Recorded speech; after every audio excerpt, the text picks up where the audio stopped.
आपको आपके राजनीतिक करियर को मैं बहुत सालों से मतलब मुझे मौका मिला है उसको देखने में, आपको फॉलो करने में, मगर मैं आपको लुटियन का नेता नहीं मानता, क्योंकि आपकी सोच वो लुटियन वाली सोच नहीं है। मगर लुटियन की जो एक लॉबी होती है राजनाथ जी, वो तो हर चीज़ को एक दायरे में देखती है ना, है ना। तो अभी भारत जिस दिशा पे जा रही है, हर चीज़ पे शंका, डाउट, ईवीएम हो, कुछ भी हो, और अग्निपथ को लेकर मेरा सवाल, अगला सवाल ये है, यही लुटियन की लॉबी अग्निपथ स्कीम पर जो मन में आए बोल रहे, लोगों के बीच में जाकर कह रही है कि आप अग्निपथ मत बनिए, आप वर्दी मत पहनिए, आप देश की सेवा मत करिए, आपकी लाश वापस आ जाएगी मगर सरकार आपको नहीं मानेगी। आपने देखा होगा, दुख तो होता होगा आपको, क्योंकि कितनी कोशिश आपने की है। क्या इसका प्रभाव हुआ है हमारे युवकों पर? बिल्कुल नहीं। इसका प्रभाव क्या हुआ है? और इस पर थोड़ा सा आप खुलकर बोले, क्योंकि मैं खुल के बोलना चाहता हूं। इस पर आप जरा डिटेल में बोले कि अग्निपथ स्कीम को लेके सच्चाई क्या है। अग्निपथ के अंतर्गत जब जवानों का सिलेक्शन होना था, बड़ी संख्या में, लाखों लाख की संख्या में नौजवान इसमें भर्ती हुए थे। और मैं समझता हूँ अग्निपथ की हमारी जो योजना है उसको लेकर जो एक गलतफहमी लोगों के अंदर पैदा करने की कुछ लोगों के द्वारा कोशिश की जा रही है। लेकिन मैं उनसे विनम्र अनुरोध करना चाहता हूं कि सुरक्षा से जुड़े हुए सवालों पर राजनीति नहीं की जानी चाहिए। बहुत सारे मुद्दे हैं जिन पर की राजनीति, बिल्कुल मैं समझता हूं देश का हर व्यक्ति इस बात को स्वीकार करेगा कि हमारे फोर्स में सीमा की सुरक्षा करने वाले जो लोग, हमारे देश की सुरक्षा करने वाली जो हमारी आर्मी है, उसके अंदर यूथफुलनेस होनी चाहिए। 100% नौजवान लोग होने चाहिए 100%। अब 18 साल का नौजवान जो काम कर लेगा, वो 50 और 55 और 60 साल का व्यक्ति हमको कोई कह देगा तो हम वो नहीं कर पाएंगे। आप कर पाएंगे? अब काफी नहीं, कोई नहीं कर पाएगा। मगर तो ये एक तो हमारी फोर्स में यूथफुलनेस आनी चाहिए जी, नए रक्त का प्रवाह बराबर जो है ये बने रहना चाहिए। उस दृष्टि से यह एक नई योजना अग्निवीर की यह लाई गई है। यह वेल कंसीडर्ड है हमारी यह योजना जो लाई गई है। और दूसरी 18 वर्ष की आयु में उनका सिलेक्शन होता है जी। 4 वर्ष तक वो रहेंगे जी। 25% लोग तो परमानेंट हो जाएंगे, तो तय है, मैंने आज तक की जो व्यवस्था है। 22 के बाद जब वो निकलेंगे तो उनके पास 4 वर्ष की सेवा का एक अनुभव भी होगा। उनके हाथ में 15.5 लाख 16 लाख रुपए भी होंगे। और साथ ही साथ इंटरमीडिएट की, हाई स्कूल पास करके वो आते हैं 18 साल की उम्र में, उनके पास इंटरमीडिएट की सर्टिफिकेट भी होगी। कहीं भी कोई सेवा करना चाहें उनके लिए रिजर्वेशन की हम लोगों ने व्यवस्था कर रखी है। जैसे पैरामिलिट्री फोर्सेज में उनके लिए रिजर्वेशन की व्यवस्था कर दी है। और अन्य प्राइवेट इंडस्ट्रीज ने स्वयं इनिशिएटिव लिया है अपनी तरफ से कि अग्निवीरों को हम अपने यहाँ जॉब में प्रायोरिटी देंगे।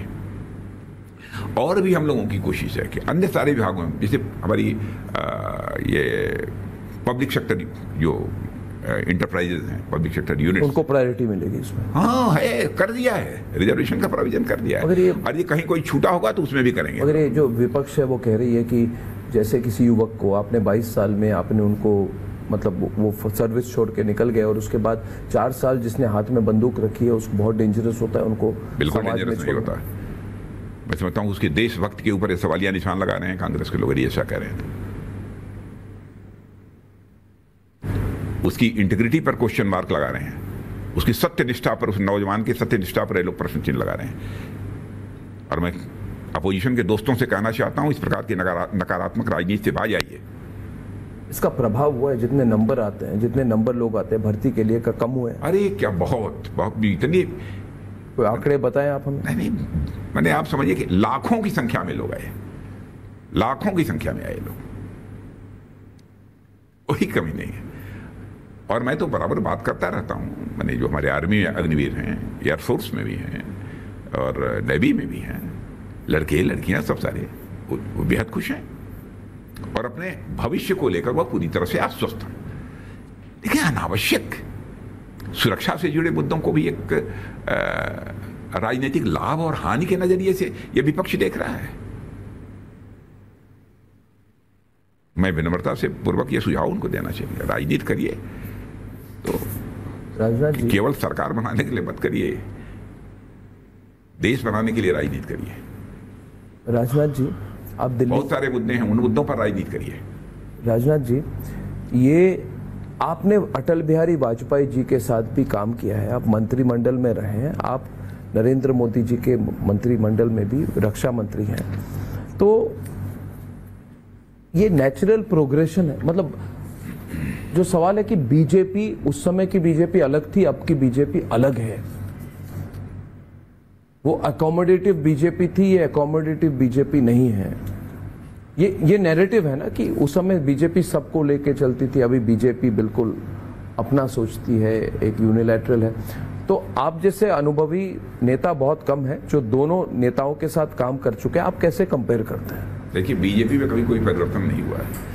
कई लोग होंगे ना, मैं क्यों ये सवाल पूछ रहा हूं, क्योंकि आज बहुत युवा हैं जिनको अनुभव ही नहीं है, उस समय जीवन का अनुभव नहीं है कि उस समय की बीजेपी क्या थी, अब की क्या है। तो आप कैसे कंपेयर करते हैं? जो उस समय की बीजेपी थी वही इस समय की बीजेपी है। जो पॉलिटिकल थॉट, जो आइडियोलॉजी लेकर हम लोगों ने भारतीय जनता पार्टी के रूप में अपनी राजनीतिक यात्रा प्रारंभ की थी, हम उस आइडियोलॉजी से, उस पॉलिटिकल थॉट से रंच मात्र डेविएट अपने को नहीं किया है हम लोगों ने।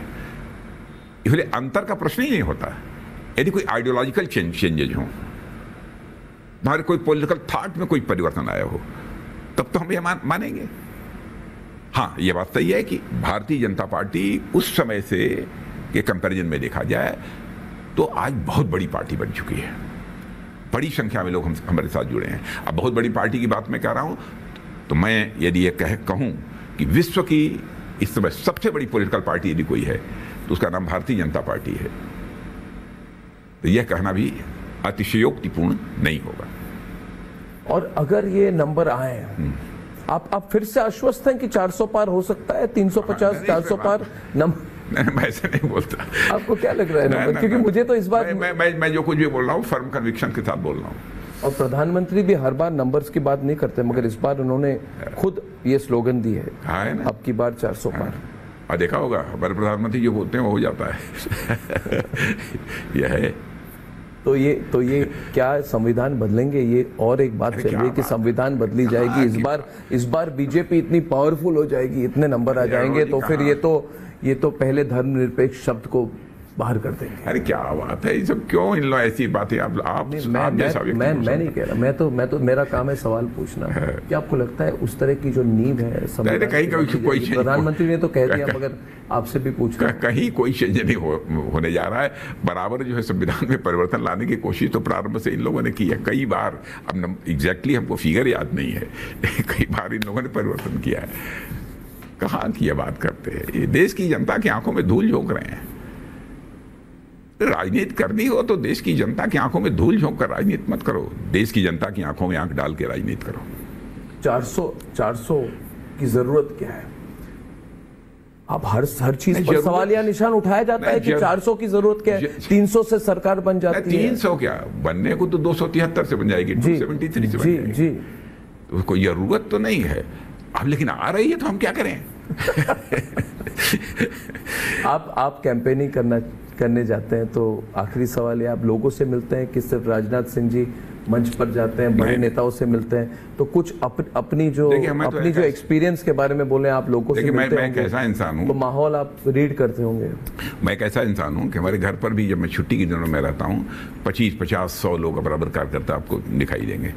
बाहर भी जाता हूँ तो स्वाभाविक है कि कार्यकर्ता आते हैं, रिसीव करने आते हैं, वहाँ जाता हूँ, वहाँ मिलते हैं, और कार्यक्रम के बाद भी थोड़ी बहुत गपशप होती है लोगों के साथ। मैं खड़े हो जाता हूँ। क्या पता चलता है, मतलब लोग आपसे खुलकर बात करते हैं? उत्साह है लोगों के अंदर। या बहुत बड़े नेता के साथ वही बोली जाती है जो वो सुनना चाहते हैं? मतलब आपसे खुलकर लोग बोलते हैं? मैं भी एक कार्यकर्ता ही हूँ, कोई नेता होता अपने को नहीं मानता, मैं भी करता नहीं, मगर खुलकर कुछ बोलते हैं आप? खुल के बोलते हैं, बिल्कुल। तो मूड के बारे में बताइए, कुछ आपने मीट किया होगा, किसी से मिले होंगे आप जिससे आपको माहौल का पता चलता है? हमारे कार्यकर्ताओं कोई रैली के समय में, आप खंडवा जाने वाले हैं परसों, उसके बाद बताओ आपको क्या लग रहा है? हौसला बुलंद है हमारे कार्यकर्ताओं का। बुलंद है? बुलंद है,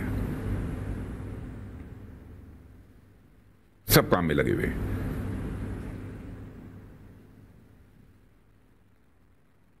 कहीं पर कोई कमजोरी दिखाई नहीं देती, कहीं कोई आशंका नहीं दिखाई देती।